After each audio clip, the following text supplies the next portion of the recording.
Okay, so first up, dipole-dipole interactions. So as it says there, these interactions are attractive forces that take place between the partial positive and the partial negative ends of polar molecules. So you do have to be polar in order to participate in dipole-dipole interactions. You have to be polar. And notice, right, the partial positive and partial negative, they just kind of want to stick together, okay? So they just stick together and they stabilize one another, and that's how these molecules interact. So here's a good example. Here's acetone. You can see definitely we have these lone pairs, and so these guys definitely have an overall dipole going throughout the molecule. Okay, going towards those lone pairs and that polar oxygen. So that puts a partial positive on this end of the molecule and a partial negative on this end. The same is true over here. Partial negative, again, an overall dipole. So if you imagine how these guys would kind of interact and be attracted to one another in solution, you can imagine them as like blobs, with the partial negative portions sticking to the partial positive portions of the other molecule. Okay, and then this can continue. And this is how they stick to one another. Okay. The partial negative is attracted to the partial positive the other end, and so they stick together due to those attractive forces. Just these due to the resulting dipole of the molecule, okay? And that's how they are attracted. Okay, can you think about how these forces might be stronger? Like why these attractions and why they might be stronger between molecules? If they're stronger, then that would give them a higher boiling point. Can we think about why they might be stronger? What if the molecule was even more polar? If it was more polar, don't you think we would have a greater partial negative and a greater partial positive of the molecule if it was more polar? So it would have even better sticking? Yes, that's true, okay? So if we have a stronger dipole, okay, which is a larger mu, okay, this results in a stronger interaction, which means that the molecules stick more, and so these forces are then more difficult to overcome. So this results in a higher boiling point.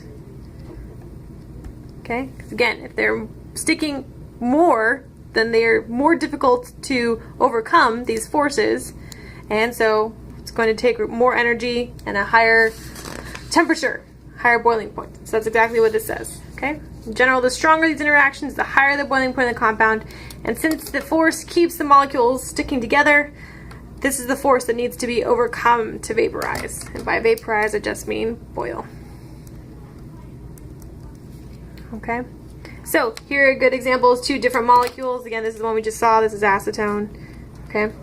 Here is chloromethane, and it too has a dipole. Okay.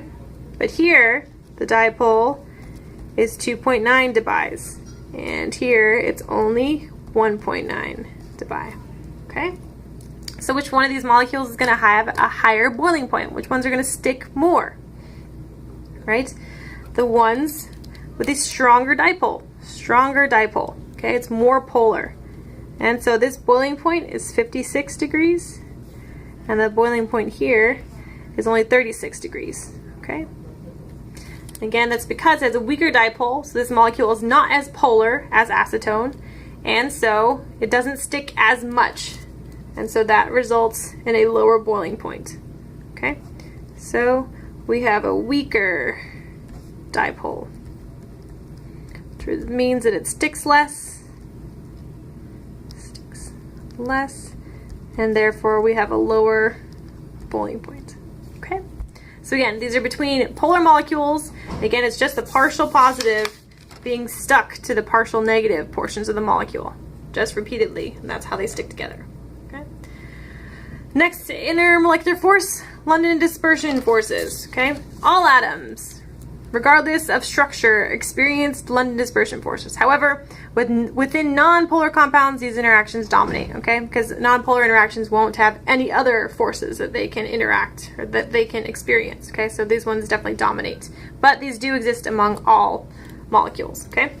These forces arise from temporary dipole moments that are induced in a molecule by nearby molecules, okay? So I have my little diagram here.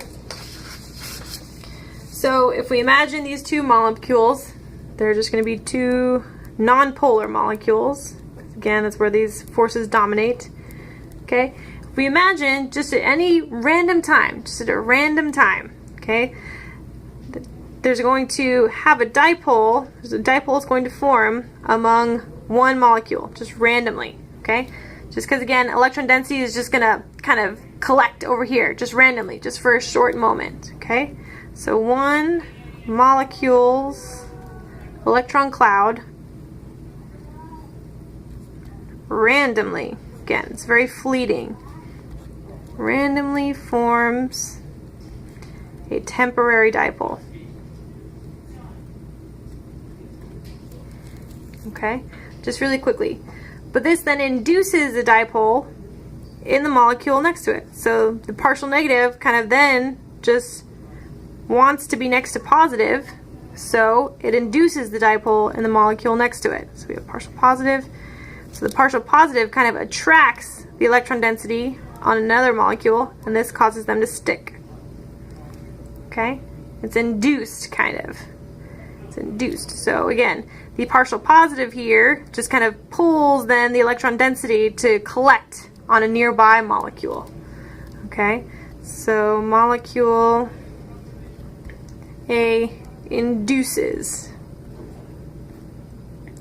a dipole in B and sticks. So that's another term for these interactions. They're called induced dipole-dipole. Okay, they're called induced dipole-dipole. Because again, just randomly, fleetingly, just temporarily, electron density collects on one side of this molecule. And that then causes electron density to collect on the other end of this molecule so they can randomly be attracted to one another. Okay, but this is very quick. So then, very quickly, they just go back to being nonpolar. Back to being nonpolar. Okay? It's very quick. Alright? These are temporary dipole-dipoles. Okay? So they are fleeting interactions. If you've ever thought of plastic wrap, you know how it likes to stick to itself? That's through these London dispersion forces. Okay? Just it randomly sticks because one side of the silicon molecules in the plastic wrap kind of gets a temporary dipole and it sticks to the other side. Okay? So again, they're very short-lived, they're very quick, and they're not very strong at all. They're the weakest of the forces. Definitely. Weakest. Okay?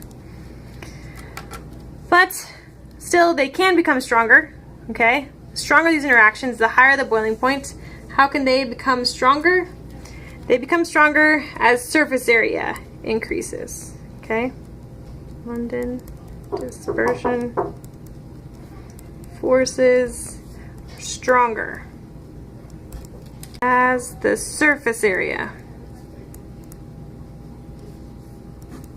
increases. Okay, because if we can imagine, just the larger the surface area, the larger the space that this can happen on, the better they're going to stick. Again, they're still not going to stick awesomely like in the actual dipole-dipole interactions, but the larger molecules, they will stick a little bit better. Okay, because we have larger charge distribution over a larger surface area. This results in better sticking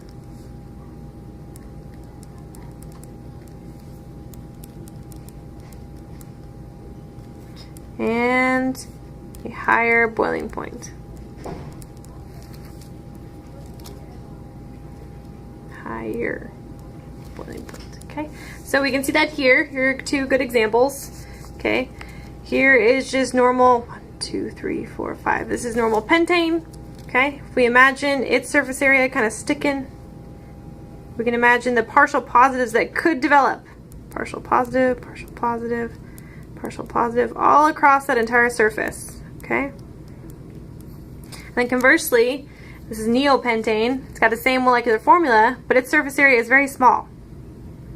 So we can only accumulate maybe one set of partial positive, partial negatives. Okay, so they're going to stick less because they have smaller surface area. Okay, they don't have greater charge distribution over a larger area. And so this is directly related into its boiling point. Okay, so the boiling point here is higher. It's 309 Kelvin. That's what your book actually provides here. And over here, the boiling point is only 283 Kelvin. Okay, so again, the greater the surface area, the more we can get these temporary dipoles, and so they stick a little bit better if they're over a larger surface area. Okay, and that results in a higher boiling point. All right, but the strongest of these forces, is definitely hydrogen bonding.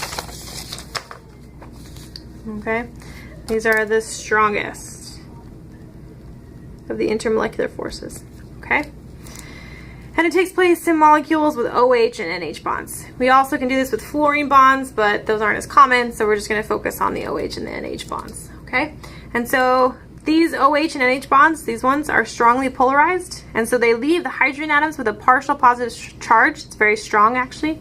And then this hydrogen atom then coordinates with the atoms that have the lone pairs.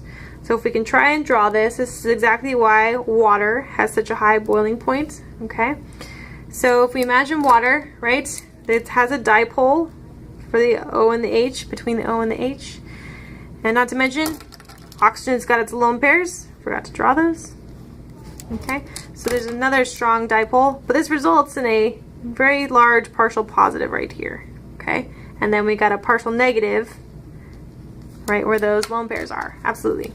So then what can happen is that the partial positive then coordinates with the lone pairs of another water molecule. Okay, and so we get this whole kind of coordination all over the place. Okay, so if we imagine another one kind of coordinating here, coordinates here, okay, with the partial negatives of the lone pairs coordinating with the partial positives on those hydrogens. Okay, this is stabilizing. Whoa, partial negative. This is stabilizing, and it results in very good sticking. Okay, so then we can imagine also we have a partial positive coordinating with the lone pairs right there. Okay, partial positive coordinating. Okay, so this actually makes a very intricate framework. Okay, the H bonding framework is very strong, okay, because we can do this with lots of molecules, and this results in a very high boiling point. Very high boiling point. Okay, let's draw this also for nitrogen. Again, we can do this with nitrogen. Okay, so again we have that dipole because nitrogen has its lone pairs. Sorry. So, okay, so we have that partial negative on the lone pairs and a very strong partial positive with the hydrogens. So this can coordinate the lone pair from another nitrogen, NH, H. And this hydrogen, right, can coordinate another lone pair, H, and we get this strong coordination. Again, because those hydrogens have a very strong partial positive. Partial positive, partial negative, partial negative. Okay, because of those dipoles. And again, imagine this throughout all of the molecules, okay? Water can actually form two of these, right? Because we can imagine these lone pairs coordinating with another oxygen. Okay, so these are very, very strong, intricate network. And this is exactly how a lot of biomolecules get their shape, okay?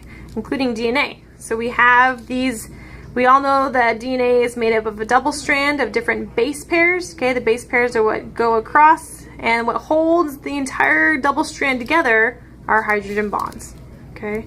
Right here. This is H bonding. Okay? And so this goes throughout the entire network of these base pairs throughout all of DNA, and this is exactly why it takes the shape that it does, which is crazy. And it's all thanks to hydrogen bonding. Hydrogen bonding also is the shape for why, or can be, is responsible for the shapes of proteins and lots of other things. So hydrogen bonding is very, very integral to shapes, and the intermolecular forces among molecules definitely interacts or affects lots of different properties of the molecules. All right, I'm gonna stop talking now.